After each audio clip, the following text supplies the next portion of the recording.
The Galactic Union Council chamber fell into stunned silence as Ambassador Felix finished presenting the evidence of what had transpired in the Outer Rim territories.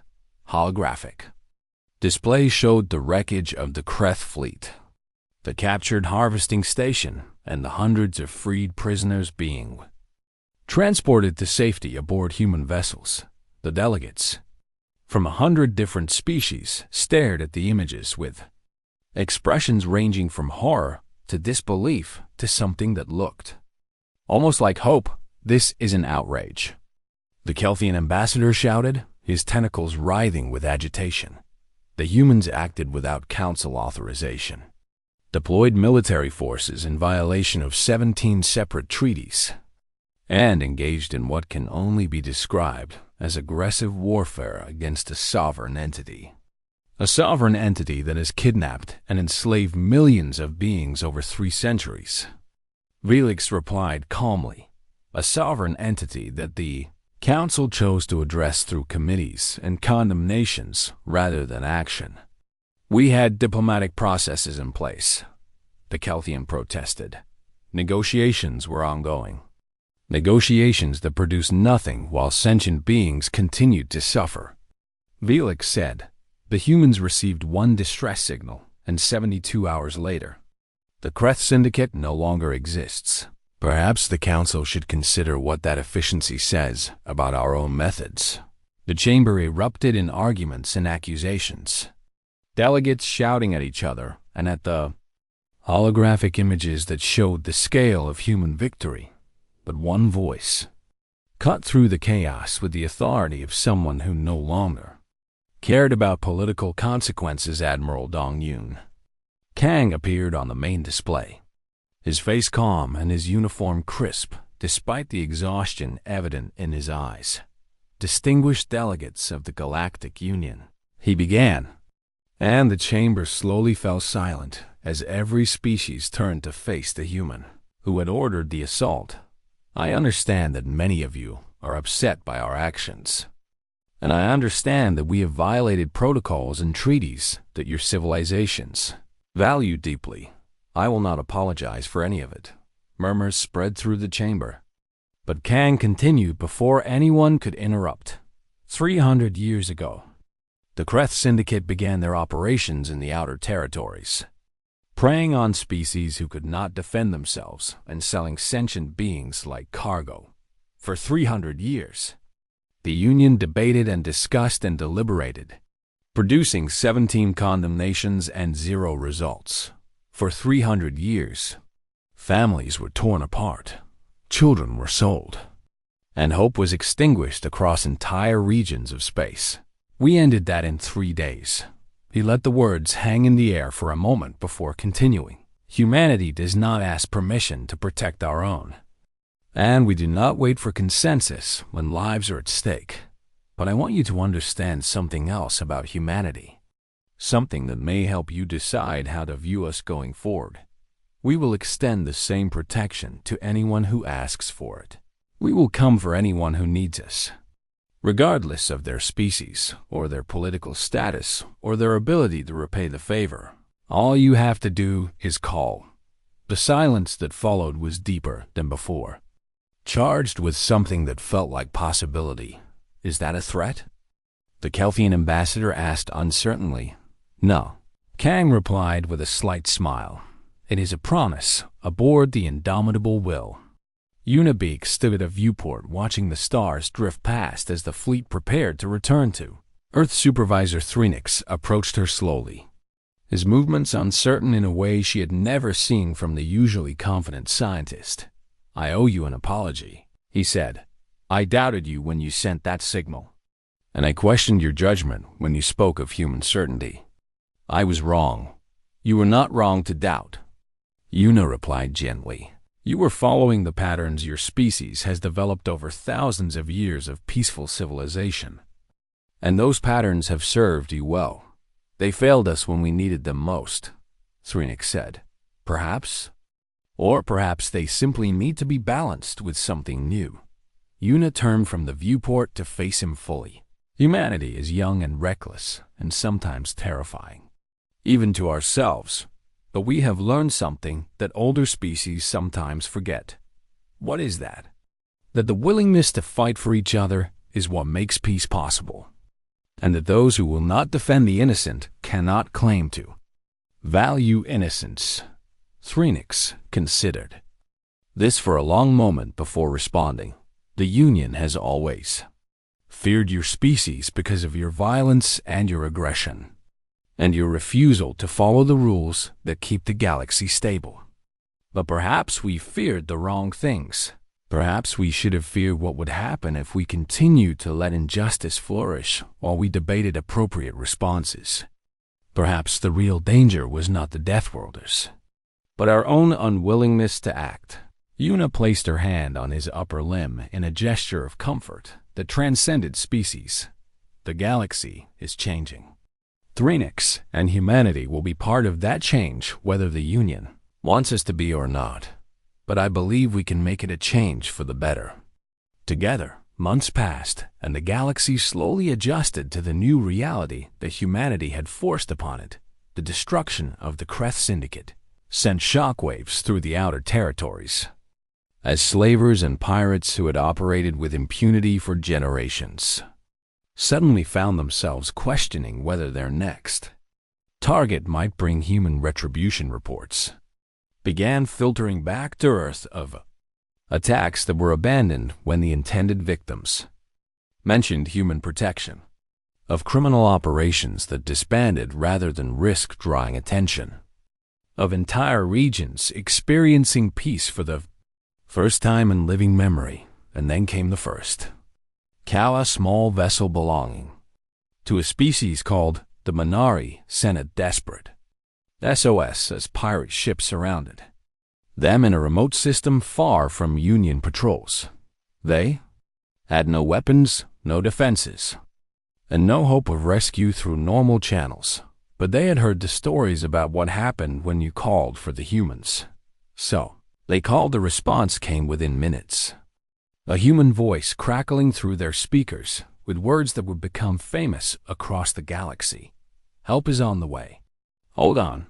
The pirates fled before the human ships even arrived, their sensors detecting the approaching vessels and their captains deciding that no prize was worth what would happen if they stayed. The Minari vessel was escorted to safety by a human patrol that had been stationed nearby specifically in case someone needed them, and word spread. It spread through trading posts and space stations, through diplomatic channels and smuggler networks, through whispered conversations and open broadcasts. The humans would come if you called them. The Deathworlders would protect you if you asked. All you had to do was reach out, and help would answering. The years that followed, humanity built a network of response stations throughout the outer territories, each one staffed by volunteers who had signed up to defend people they had never met and might never meet. They came from every nation on Earth, every background and belief and walk of life, united by a simple principle that had guided humanity since the first tribe huddled around the first fire: we protect our own. And now, the galaxy was learning what happened when humanity decided to expand the definition of our own to include everyone. The Galactic Union eventually revised its treaties with Earth, acknowledging the reality that humanity would act with or without permission when lives were at stake. Some species complained about this accommodation, arguing that it set a dangerous precedent. Others quietly began building their own quantum relay buoys, hoping that when trouble came, their signals would reach Earth in time, and on a small vessel carrying refugees to a new home. A child asked its parent why the human ships had come to save them. Because we called for help, the parent replied. And the humans always answer, the child thought about this for a moment before asking another question. Will they always come? The parent looked out at the stars, at the vast and dangerous galaxy that had once seemed so cold and uncaring, and felt something warm kindle in their heart. Yes, they said with certainty that needed no explanation. They will always come, and across the galaxy, in languages and customs beyond counting. Beings of every species began to believe the same thing. The Deathworlders were watching over them. Humans kept their promises, and no one would ever feel alone again. The human fleet emerged from faster-than-light travel like wolves descending upon a flock that had never known predators. Their ships blazing with power as they oriented themselves toward the Kreth. Formation Captain Soyin Wang stood at the center of her bridge, watching the tactical display with cold calculation as her officers reported the enemy. Positions 47 Kreth warships arranged in a defensive pattern around the massive harvesting station. Their weapons hot and their shields raised against the unexpected threat. They outnumbered the human fleet almost 4-1. And by any reasonable military assessment, they should have felt confident. They did not look confident. Wang could see the hesitation in their formation, the slight drift of ships that were unsure whether to advance or retreat, the scattered communication signals that suggested commanders arguing with each other about how to respond. The humans had arrived too fast, and the Kreth did not know how to process an enemy that broke the rules they thought governed the universe. Open a channel to the enemy fleet, Wang ordered. All frequencies. Maximum broadcast strength. Channel open. Captain Wang spoke in a voice that carried no emotion, no anger, no hatred. Only the absolute certainty of what was about to happen. This is Captain Soyin Wang of the Earth vessel Indomitable Will, addressing the Kreth Syndicate fleet. You have taken what belongs to us, and we have come to retrieve it. Release our people immediately and withdraw from this sector, or we will release our fury upon you. You have 60 seconds to comply. The response came after only 10 seconds. A snarling voice that Wang's translator identified as belonging to Syndicate Overlord Kravix, Supreme Commander of the Kreth forces in this region. You dare threaten us with 12 ships against our 47? Kravix laughed, though there was an edge to his voice that betrayed his uncertainty. The Kreth Syndicate has crushed fleets larger than yours, and we will add your vessels to our collection. Your 60 seconds are now 45. Wang replied, 45. Kravix's laughter died. All ships, attack formation. He screamed, destroy them. The Kreth fleet surged forward, weapons blazing as they unleashed everything they had against the human vessels, and the humans responded with a violence that the galaxy had never witnessed. The Indomitable Will absorbed the first volley of enemy fire with shields that should have buckled but somehow held, the massive carrier shrugging off damage that would have crippled any Union vessel around her.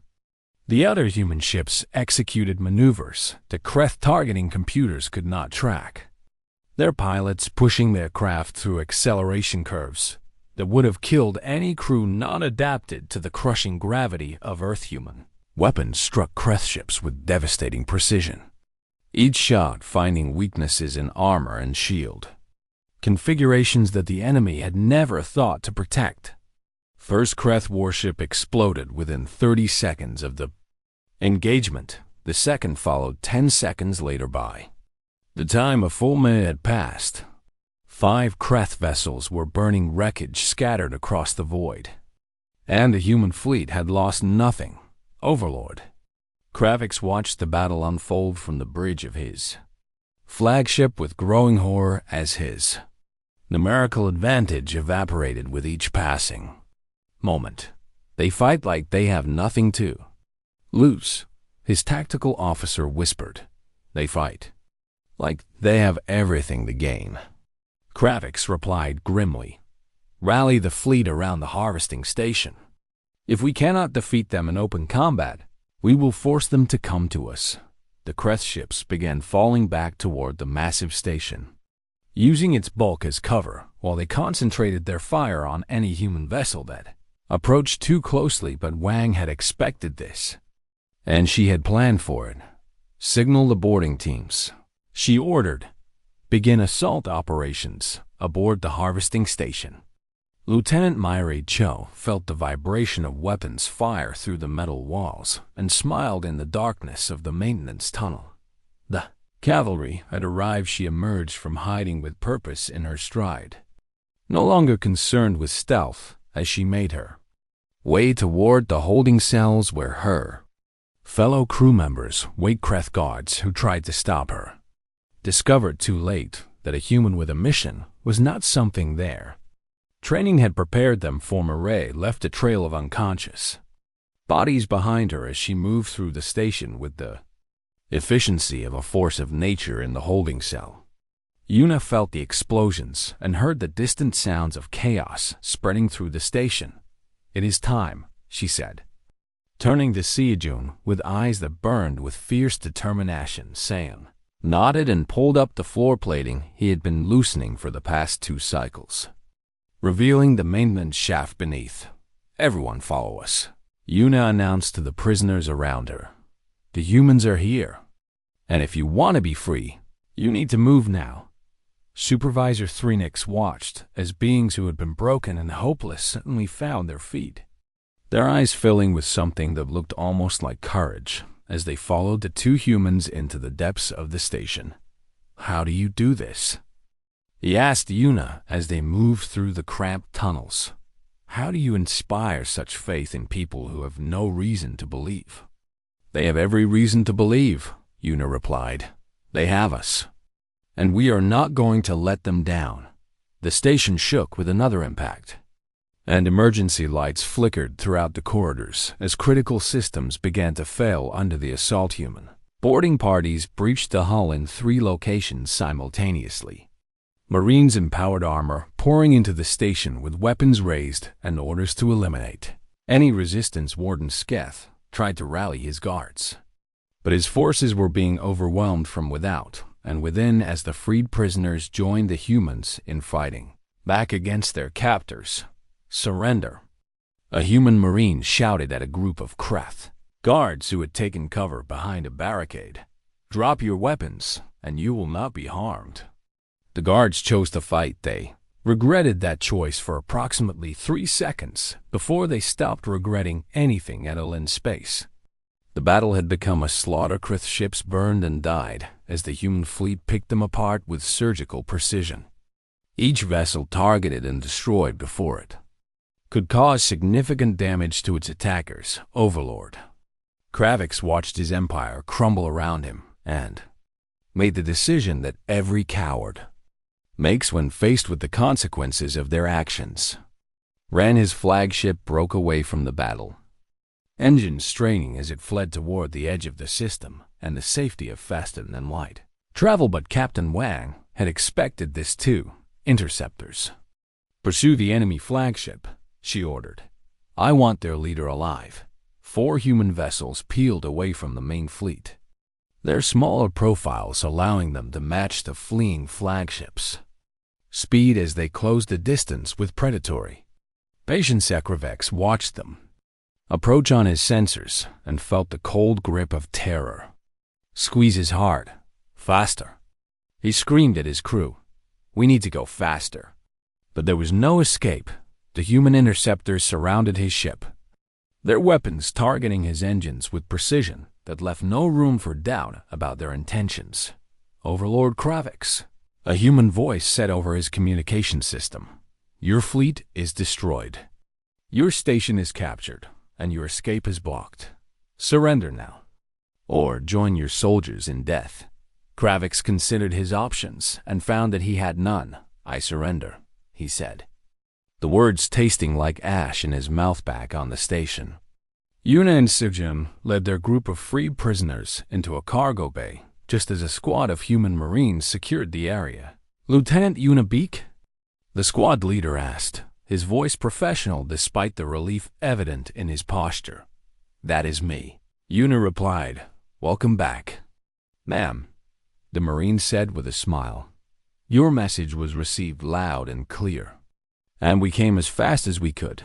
Yuna looked around at the Marines, at the freed prisoners, at Supervisor Threnix, who was staring at everything with an expression of complete amazement. "I knew you would," Said Marais emerged from a side corridor, her uniform torn and her face bruised, but her eyes shining with satisfaction. "Did I miss anything?" she asked. "Just the ending," Siyajin replied with a grin that split his exhausted face. But what an ending it was. The station was secure within the hour.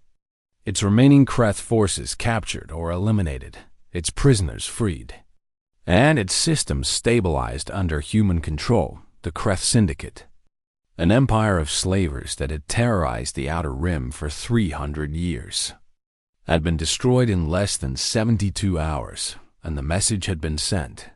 The message would never be forgotten. The holding cell aboard the Kreth harvesting station smelled of fear and despair, a combination that Unibeak had become unfortunately familiar with over the past 2 cycles around her. Dozens of captured beings from a variety of species huddled against the cold metal walls, their eyes empty and their spirits broken by the efficiency of their captors. The Kreth had been doing this for centuries, and they had perfected the art of crushing hope. They separated families and friends.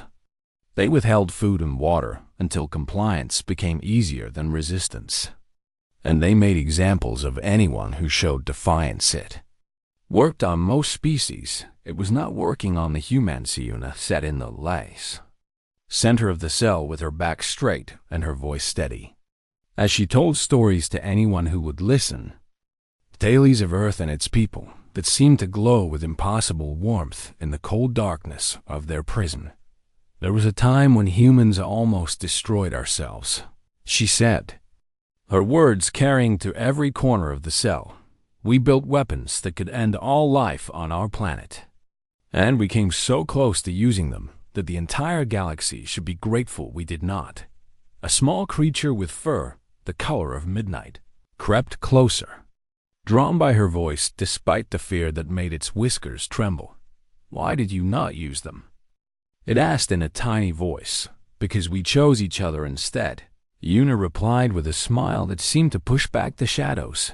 "We looked at what we had built and what we could destroy, and we decided that life was more precious than pride, and that our children deserved a future more than we deserved to win our arguments." "That is a strange way for a dangerous species to behave," the creature said. "We are strange," Una agreed. "We are capable of terrible things and beautiful things in equal measure. And the only difference between the two is the choices we make." Across the cell, DRC Ojun Park was making choices of his own. His left arm hung at an awkward angle where a Kreth guard had broken it during his capture. But the pain had not stopped him from gathering information with every passing moment. He had memorized the guard rotation schedules by counting footsteps and measuring the intervals between shift changes. He had identified structural weaknesses in the cell walls by studying the patterns of rust and corrosion that marked where the metal was thinnest, and he had been carefully loosening a section of floor plating that he believed led to a maintenance shaft beneath the holding area. "You should rest," Supervisor Thrinik said, approaching Sejong with concern evident in the angle of his antennae. "Your injury requires medical attention that you will not receive if you exhaust yourself." "I will rest when we are free," Sejong replied without looking up from his work. "Until then, every moment I spend not preparing for our escape is a moment wasted." "Do you truly believe escape is possible?" Thrinix asked, and there was something in his voice that sounded almost like hope despite his attempts to suppress it. "I believe that my people are coming," Sejong said simply, "and when they arrive, I intend to make sure we are ready to help them." Elsewhere on the massive harvesting station, Lieutenant Meirei Cho was demonstrating exactly why the Galactic Union had always been nervous about allowing humans to serve on their vessels. She had been separated from the others during the initial capture, dragged toward a different section of the station by guards who clearly intended to process her separately from the rest of the crew. They had made the mistake of assuming that a single human female posed no significant threat. They had stopped making assumptions after she killed the first two guards. With her bare hands now, Myrae moved through the maintenance tunnels like a ghost, her training guiding her through the darkness with a precision that the Kreth could not match. She had already disabled 3 power junctions, caused 2 minor explosions in non-critical areas, and left a trail of unconscious guards that was making the station's security forces increasingly frantic. Warden Sketh stood in the security command center, his scales darkening with rage as he watched the chaos unfold on his monitoring screens. How is one creature causing this much damage? He demanded of the officers around him. She is a human. Warden, one of them replied nervously. We have heard stories about their capabilities, but we never believed they were true. Stories are for children. Sketh snarled. This is simply a pest that needs to be exterminated, and I want every available guard searching for her until she is found and eliminated. He turned back to the screens, showing the main holding cell, where the other 2 humans continued their inexplicable behavior. The female was still telling stories, drawing the other prisoners closer to her with words that Sketh could not quite hear through the audio pickup. The male was doing something with the floor, his movements too subtle for the camera to capture clearly, and both of them seemed completely unconcerned about their situation, as if captivity was merely an inconvenience rather than the prelude to a lifetime of slavery. Sketh had processed thousands of beings during his career as warden, and he had never seen anything like this. Most species broke within the first cycle, their will to resist crushed by the reality of their circumstances. These humans seemed to grow stronger with each passing moment, as if adversity was a fuel that powered some internal fire he could not understand. Warden, a communication officer, burst into the command center with panic written across his scaled features. We are detecting incoming vessels on long-range sensors, and they are approaching at speeds that should not be possible. The Union Response Force? Sketh asked with a dismissive wave. They are not due for another 34 cycles. They are not Union vessels. Warden, the officer's voice trembled as he spoke. The signature profiles match the configuration of human warships, and there are 12 of them. Sketh felt something cold settle into his stomach as the implications of those words sank into his brain. That is impossible, he said slowly. No species can travel that distance in less than 6 cycles. The humans can. Warden, the officer pulled up the sensor data on the main display, and Sketh watched in growing horror as 12 hostile signatures blazed across the screen, moving faster than anything he had ever seen. They will arrive in approximately 4 cycles at their current speed in the holding cell. Una suddenly stopped speaking and tilted her head as if listening to something only she could hear. The other prisoners watched her with confusion, but Supervisor Threnix recognized the expression on her face. He had seen it before in the communication hub when she had sent her message. It was the look of absolute certainty. They are coming, Una said softly, and a smile spread across her face that transformed the cold cell into something almost warm. I told you they would come, and now they are almost here. How can you know this? The small-furred creature asked. Because I know my people, Una replied. I know them better than I know myself, and I know that when we call for help, help answers. The Kreth have 47 warships, Threnix said, though his voice carried less certainty than before, and my people have something the Kreth have never faced. Una replied, they have a reason to fight that goes beyond profit or territory or pride. What reason is that?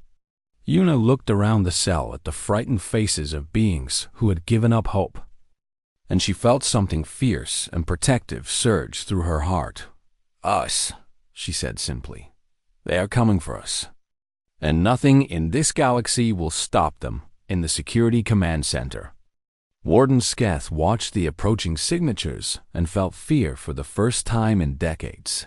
The Deathworlders were coming, and they were coming fast. He had heard the stories about humans, The same stories he had dismissed as propaganda and exaggeration. Now he wondered if those stories had been understatements.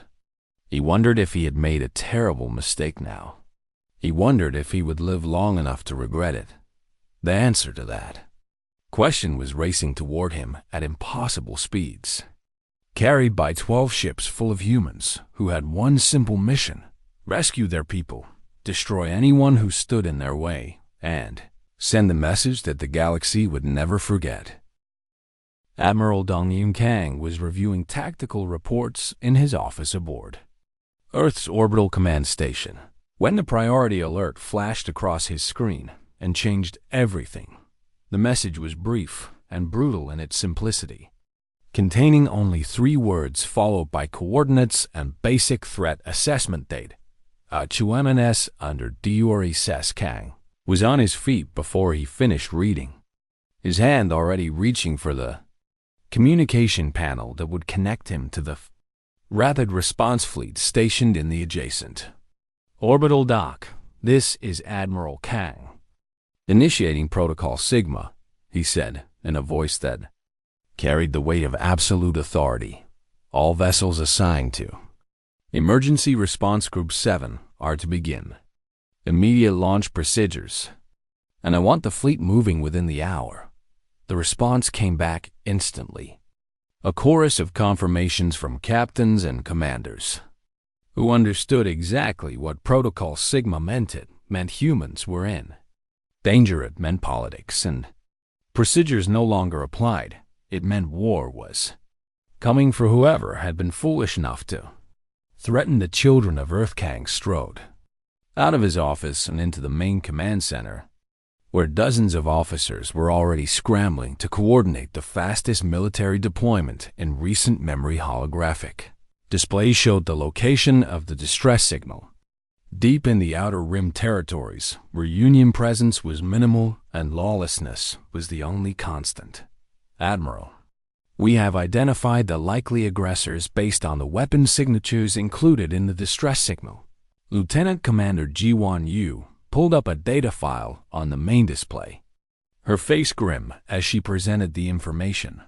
The Kreth Syndicate, a slaver coalition that has operated in the outer territories for approximately 300 standard years without significant opposition. Why has the Union not dealt with them? Kang asked, though he already suspected the answer. The Union considers military action against the Syndicate to be too costly and too disruptive to regional stability. Yu replied with barely concealed disgust in her voice. They have issued 17 formal condemnations and established a committee to study possible diplomatic solutions. 17 condemnations and 1 committee, Kang repeated. And how many beings has the Syndicate captured and sold during those 300 years? Estimates range from several 100,000 to over 1 million. Admiral Kang felt a cold fury settle into his bones. The kind of anger that did not burn hot, but instead crystallized into something far more dangerous. Not anymore, he said quietly. Admiral Kang. The voice came from the entrance to the command center, and Kang turned to see Ambassador Felix scurrying toward him on 6 thin legs. His antennae quivering with agitation. Felix was the Galactic Union's diplomatic liaison to Earth, a position that seemed to cause him constant distress given humanity's tendency to ignore the rules he was supposed to enforce.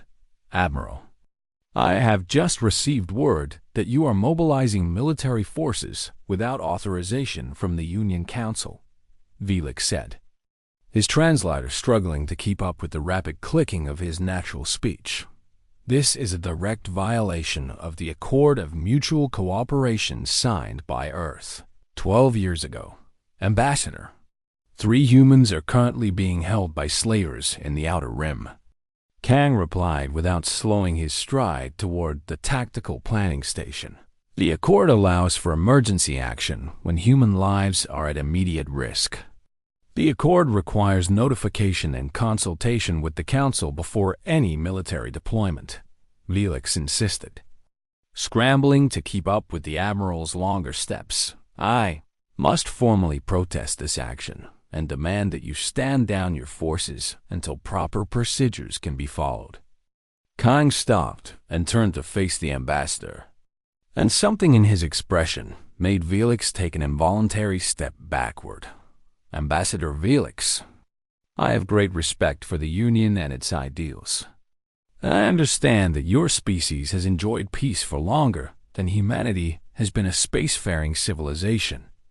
He leaned down slightly to bring his face closer to the ambassador's eye level. But let me be very clear about something. And I want you to communicate this to your council with absolute precision. When humans are in danger, we do not notify, we do not consult, and we do not wait for committees to finish their deliberations. We act. Felix opened his mandibles to respond. But Kang was already walking away, leaving the ambassador standing alone in a sea of purposeful human activity aboard the carrier Indomitable Will. Captain Sim Huang watched the final preparations for departure with the calm focus that had made her one of the youngest officers to ever command a capital ship in Earth's fleet. Her vessel was massive, a mountain of metal and firepower that could carry 3,000 crew members and enough weapons to reduce a small moon to rubble. But what made the Indomitable Will truly terrifying was not its size or its armament. Was the drive system that pulsed at its core, a gravity slingshot accelerator that other species considered a form of technological insanity. The Union called them suicide drives because the forces involved should theoretically tear any ship apart, and the navigational calculations required to use them safely were so complex that most species believed they were impossible. Humans had simply decided that impossible was not an acceptable answer when their people needed them. Captain, all stations report ready for departure, her first officer announced. The fleet is assembled and awaiting your order. Wang looked at the tactical display, showing 11 other human warships forming up around her carrier, each one crewed by men and women who had volunteered for this mission, knowing exactly what they might face. Signal the fleet, she said. We jump in 5 minutes, and I want everyone to understand our mission parameters. She stood and addressed the bridge crew directly, her voice carrying to every station. 3 of our people are in the hands of slavers, who have spent centuries believing they are beyond the reach of justice, and we are going to prove them wrong. We are not going to negotiate with them. We are not going to offer them terms, and we are not going to show them mercy. We are going to rescue our people, and we are going to send a message to every slaver and pirate and predator in this galaxy. That message is simple. Do not touch what belongs to Earth. The bridge crew responded with a roar of approval that echoed through the corridors of the ship and spread to every vessel in the fleet in the command center on the orbital station.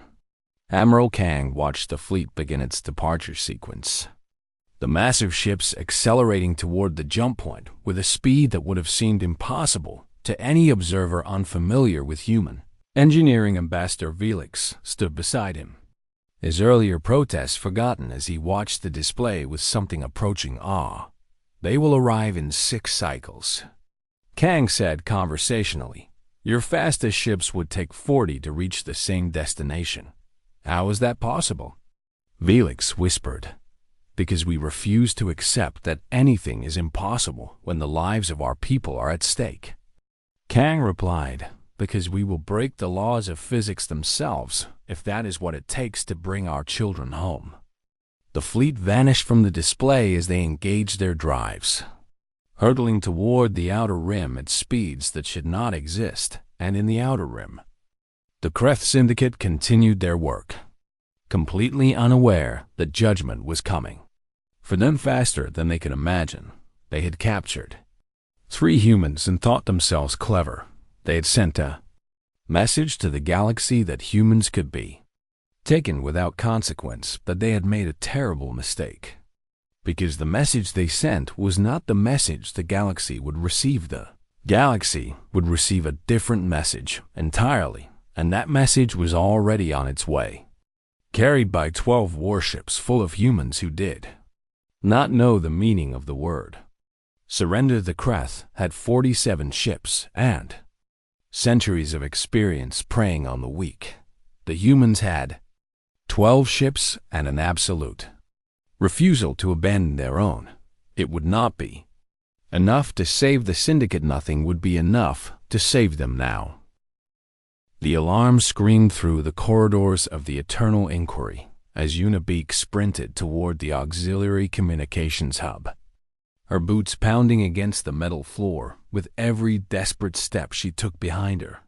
She could hear the sounds of chaos and terror as the unknown attackers swept through the research vessel, their weapons cutting down anyone who resisted and stunning those who surrendered. Yuna had watched the ambush unfold from her station on the bridge, her heart sinking as 6 hostile ships emerged from the shadow of the dead moon they had been studying and surrounded the Valori vessel within seconds. There had been no warning and no chance to run. The attackers had disabled the engines first, then the main communication array, and then they had started boarding Supervisor Thrinix.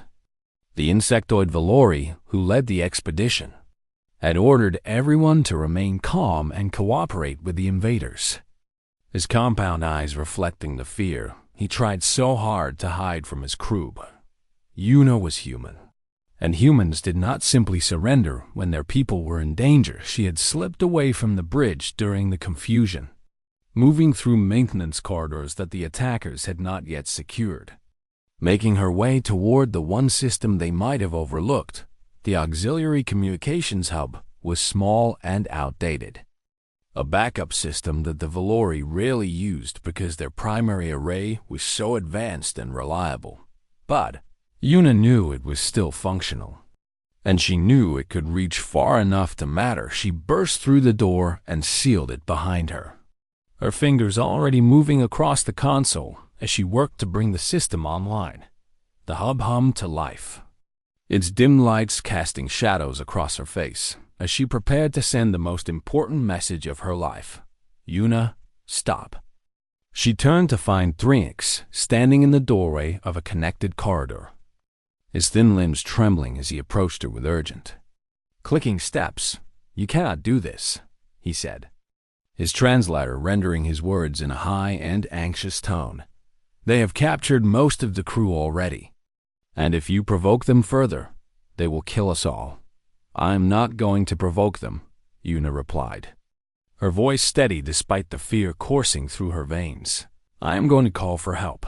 Thrinix made a sound of distress that needed no translation. The Galactic Union has protocols for situations like this, and we must follow proper channels through diplomatic communication relays that will assess the threat level and dispatch appropriate response teams within 40 cycles. 40 cycles, Yuna repeated, and she almost laughed at the absurdity of it. Thrinix, these creatures are taking our people right now, and 40 cycles. We could all be dead or sold to some slaver market on the other side of the galaxy. But if you contact the humans directly without Union authorization, you will cause an incident that could destabilize relations between Earth and the Council, and the consequences could be severe for everyone involved. Yuna met his compound eyes with a look that made the Valori scientist take an involuntary step backward. Thrinix, I respect you, and I have learned so much working on this expedition under your guidance. But right now, I need you to understand something about my species that the Union has never quite grasped. She turned back to the console and began typing coordinates into the system. When humans are in danger, other humans come for them, and they do not wait for permission. They do not follow protocols, and they do not care about diplomatic consequences. This is exactly what the Council fears about your kind, Thrinix whispered.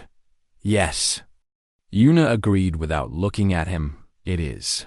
The system beeped as it locked onto the quantum relay buoy that humanity had positioned in this sector 3 years ago, one of thousands that Earth had scattered across known space despite Union objections about their aggressive expansion of communication infrastructure. typed 3 words into the message field, and felt her heart steady as she prepared to send them. HFYs under the Durius. She added the coordinates of their location and the basic sensor data she had memorized from the bridge, including the number of hostile ships and their approximate weapon signatures. Then, she pressed the transmit button and watched the signal disappear into the void at speeds that no other species in the galaxy could match. "What have you done?" Threnix asked in a voice filled with horror and something that might have been awe. "I have called my people," Una said simply. The door behind them exploded inward, and 3 armored figures stormed into the room with weapons raised and harsh voices barking commands in a language Una did not recognize. They were reptilian in appearance, their scales a mottled gray and green that seemed to absorb the dim light of the hub, and their eyes were cold and calculating as they assessed the 2 occupants of the room. One of them grabbed Una by the arm and threw her to the ground, while another secured Threnix with practiced efficiency. A 4th figure entered the room, taller than the others and wearing armor that marked him as someone of importance among their ranks. He studied the console with a sneer that revealed rows of sharp and yellowed teeth, and then he turned to look down at Una with an expression of mild amusement. "A distress signal," he said, his translator rendering his words in a deep and rumbling tone. "How touching that you thought someone might come to save you." "Someone will," Una replied from the floor, her voice calm despite the boot pressing against her back. The commander laughed, and his soldiers joined him in a chorus of hissing sounds that served as their version of mirth. "Your Union allies are 40 cycles away at minimum, little creature. And by then, you and everyone on this vessel will be processed and sold to buyers across 3 different sectors." He crouched down to bring his face closer to hers, and his breath was hot and foul against her skin. "The Crest Syndicate has operated in these outer regions for centuries, and no one has ever come to stop us, because no one can reach us in time." Una smiled, and something in that expression made the commander's amusement falter for just a moment. "I did not call the Union," she said. "I called Earth." The commander stared at her for a long moment, and then he laughed again. Louder this time. "Earth," he repeated with contempt dripping from every syllable. "The Death World that produces those strange and fragile bipeds who somehow convince the galaxy they are dangerous." He stood and gestured for his soldiers to drag her to her feet. "I've heard the stories about humans, little creature, and I am not impressed by propaganda designed to make weak species seem strong." As they dragged her out of the room, Una caught one last glimpse of the console and the confirmation light that showed her message had been received somewhere across the vast emptiness of space. That signal was already racing toward Earth at speeds the Creth commander could not comprehend, carrying 3 words that would seal his fate. The commander did not know that humanity had positioned relay buoys throughout this sector, specifically for moments like this one. He did not know that human ships could travel faster than anything the Union had ever built, because humans were willing to use propulsion methods that other species considered suicidal, and he did not know that those 3 words, "humans under duress," would trigger a response that would bring the full fury of Earth to his doorstep in less than 6 cycles. As Una was dragged through the corridors toward the holding cells where the rest of the crew waited, she felt something that surprised her given the circumstances. She felt hope, because help was coming, and the Creth Syndicate was about to learn why the galaxy whispered warnings about the Deathworlders from the 3rd planet orbiting an unremarkable yellow star. They were about to learn that humans do not abandon their own. They were about to learn what happens when you threaten the people that Earth has claimed as its children, and they were about to learn that some lessons once taught can never be forgotten.